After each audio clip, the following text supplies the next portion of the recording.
always think that we have an obligation to our constituents to work together. That's, we've done this from the very beginning. Since the beginning of taking office as the county executive, I've come to town supervisors meetings because I believe that kind of integration with town supervisors is how we best do exactly that. I also believe that you have a right to have information provided to you in the easiest form possible. And so what we will be doing today is handing out this. And this is the Ulster County Government Sustainability Initiative. This is all of the environmental work laid out by the county, whether it be legislation, policies, procedures, actions, everything. And with this, we have the ability to be able to provide you all of it at one time. The nice part is I can see former legislator Laura Pettit clapping because I know that that's really important.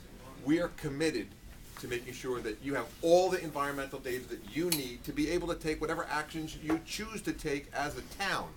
But it's not for lack of information or lack of understanding of what's already out there at the county level. So all of you will get these, and we're going to try to make as many copies available for you as possible. But just as importantly, I want you to realize that the county departments don't work for me, they work for you.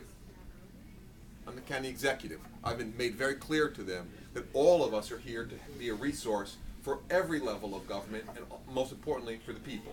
And so in this situation, I don't want you to ever hesitate if you have an environmental based issue, question, concern, or where do I get an answer? Reach out to Amanda Laval. For those of you who don't know her, Amanda Laval is sitting right over there. She's the coordinator for environmental issues for Ulster County. Her office is right on Pearl Street. It is in the county office complex or county office building complex, and she has an enormous amount of resources. We set that department up a long time ago, and we did it under this new model. Rather than setting it up in a situation in which you build a big, huge department with a big, huge staff and a big, huge operation and build silos, we did just the opposite. She's structured in this new management way in which she's really at the center of a wheel. And think of it that way. She has the ability, because of her role, to reach into Department of Public Works, Highway Department, and a whole host of other places to be able to get the kind of information she needs, including planning and everywhere else. That's what her job is. Her is in the role of a coordinator. She's able to use existing resources to be able to best serve the environment of Ulster County, because as you know and I know, everything that we do becomes irrelevant. If we don't have clean water, if we don't take care of the air, if we don't take care of our overall environment. I also am going to encourage the Ulster County Legislature not to stop. Again, it's important to note when addressing how we deal with solid waste. Flow control can often be seen as some sort of stopgap measure, or elected officials can often believe that somehow they should exhale, our work is done now. It is simply a small portion of a large solution. A real solid waste plan for Ulster County is going to be critical. The model that we use now is broken. If anybody doesn't believe the model that is being used now isn't broken, they're mistaken. And so it was more than just overcoming a $23 or $20 million debt that was incurred by past legislatures with flow control. It was more than just eliminating net service fees. What we're talking about now is making sure that we make intelligent decisions about our environment now and long into the future for our children and our children's children. That's what this is all about. So we're going to continue to encourage those types of aggressive and intelligent actions be taken. So this is a resource. I'm not going to take a lot of your time this morning. You have a busy meeting, I am sure. It is a little unusual being here without John, I'll tell you that. I hope you all realize just how amazing a guy he is. For those of you who have worked with him for an extended period of time, you know. And for those of you who are new to this, the reality is he has just been a remarkable, nonpartisan person who is just committed to the people of our community. Really, he's a testament to the organization, and I'm glad to call him a friend. And so with that, I will open it up to any questions that you may have. But again, the real conversations should be, and I encourage you to have them, with Amanda Laval. She's here to serve you and to help you have an easier time in being able to make whatever environmental-based decisions you want to make in your town that you feel are appropriate. Mandy, please hand them out. Anything, guys? Anything Want to talk about for something lunch? else? Yeah. Scott? I want to make a comment. Before Scott talks, I want to say one thing. How about we all work together to try to advocate for a gaming license in Ellenville at the Yes. Beverly? Yes.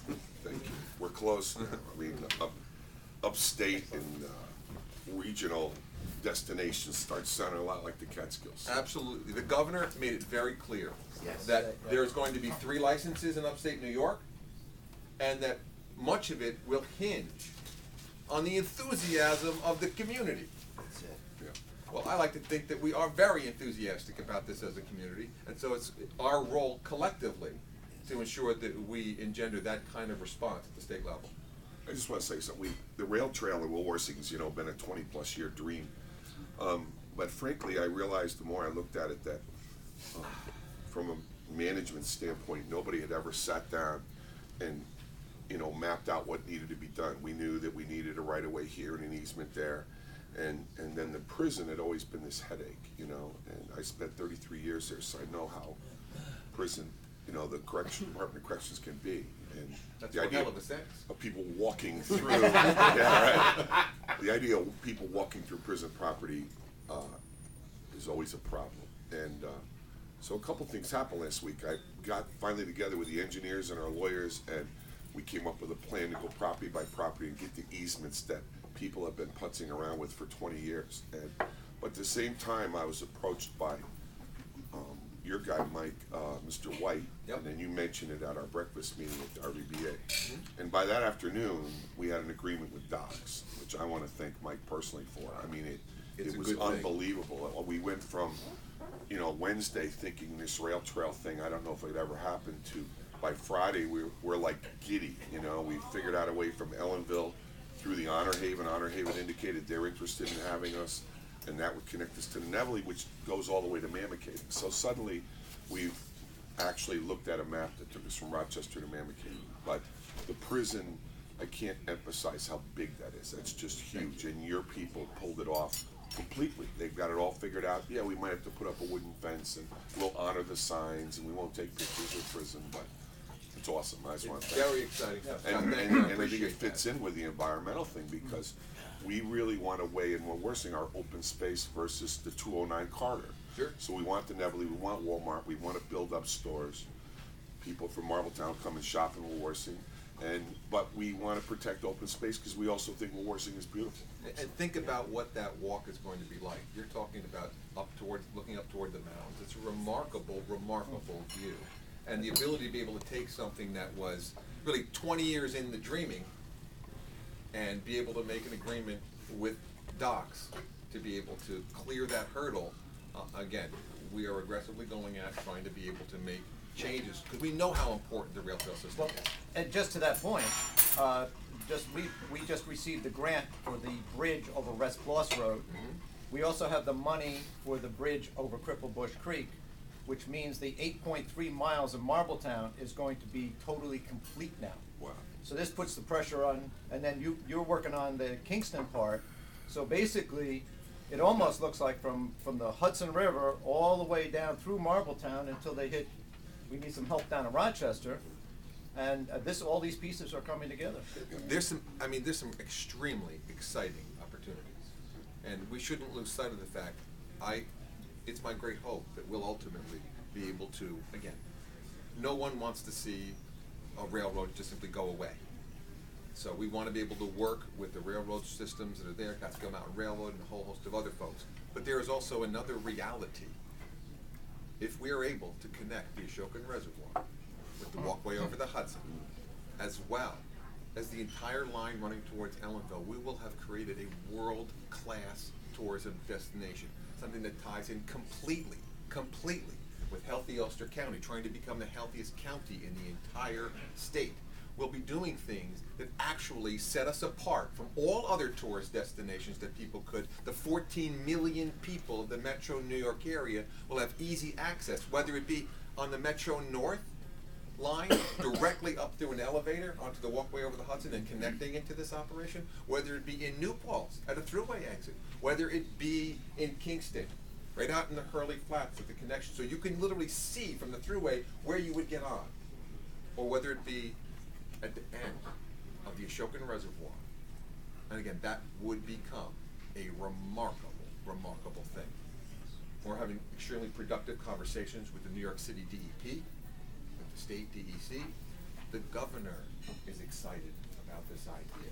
We understand just how important this is to bring tourists from the metro New York area to our community, making a positive impact on the $450 million tourism industry that is Ulster County. And so with that, I've now taken far too much of your time. Please enjoy. Thank you, Mike. The eggs are fantastic. Okay, thank you. Thanks for having me. Okay.